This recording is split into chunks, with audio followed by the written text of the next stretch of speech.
Shalom jemaat yang terkasih di dalam Tuhan Yesus Kristus. Penuntun Saat Teduh Sinode Gereja Kristen Jakarta hari ini, Selasa 9 Agustus 2022. Antara dunia orang hidup dan mati. Ulangan 18 ayat 9 sampai ayat yang ke-13. Apabila engkau sudah masuk ke negeri yang diberikan kepadamu oleh Tuhan Allahmu, maka janganlah engkau belajar berlaku sesuai dengan kekejian yang dilakukan bangsa-bangsa itu. Di antaramu janganlah didapati seorang pun yang mempersembahkan anaknya laki-laki atau anaknya perempuan sebagai korban dalam api, ataupun seorang yang menjadi petenung, seorang peramal, seorang penelaah, seorang penyihir, seorang pemantera, ataupun seorang yang bertanya kepada arwah, atau kepada roh peramal, atau yang meminta petunjuk kepada orang-orang mati. Sebab setiap orang yang melakukan hal-hal ini adalah kekejian bagi Tuhan, dan oleh karena kekejian-kekejian inilah Tuhan Allahmu menghalau mereka dari hadapanmu. Haruslah engkau hidup dengan tidak bercela di hadapan Tuhan Allahmu. Suatu malam saya dengar ada keramaian di belakang rumah. Waktu itu saya masih kecil dan belum mengenal Tuhan. Sekitar 8-10 orang sedang main jailangkung. Mereka mengikatkan sebuah tongkat pada keranjang sayur rotan, lalu memasang sebuah pena pada keranjang tersebut.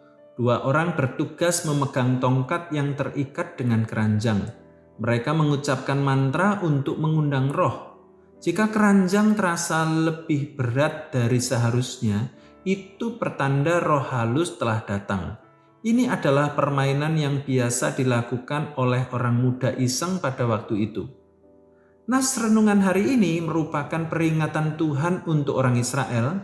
Ketika mereka telah memasuki tanah Kanaan, mereka tidak boleh melakukan perbuatan-perbuatan keji yang dilakukan bangsa Kanaan. Ada daftar perbuatan-perbuatan keji yang tidak boleh mereka lakukan.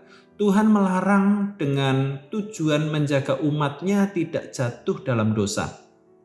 Salah satu perbuatan yang dilarang Tuhan adalah bertanya pada arwah atau meminta petunjuk kepada orang yang telah mati. Firman Tuhan mengajarkan bahwa orang yang telah meninggal tidak dapat lagi berkomunikasi dengan orang yang masih hidup. Jika terjadi komunikasi, maka itu bukan komunikasi dengan roh orang yang telah meninggal, tetapi berkomunikasi dengan roh-roh jahat yang menyerupai atau menyamar sebagai orang yang telah meninggal. Permainan jalangkung yang saya sebut di awal merupakan penipuan setan. Setan bisa menyamar sebagai sanak keluarga yang telah meninggal. Para pemain jalangkung banyak yang terkecoh ketika keranjang itu menulis jawaban dengan akurat setiap pertanyaan yang ditanyakan tentang data sanak keluarga mereka. Sebagai orang percaya, kita harus meninggalkan semua bentuk okultisme yang tidak berkenan pada Tuhan. Berkomunikasi dengan orang yang telah meninggal akan membuka celah masuknya roh jahat dalam hidup orang percaya.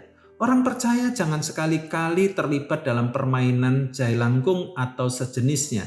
Jangan ada celah apapun untuk roh jahat masuk dan memengaruhi kehidupan kita.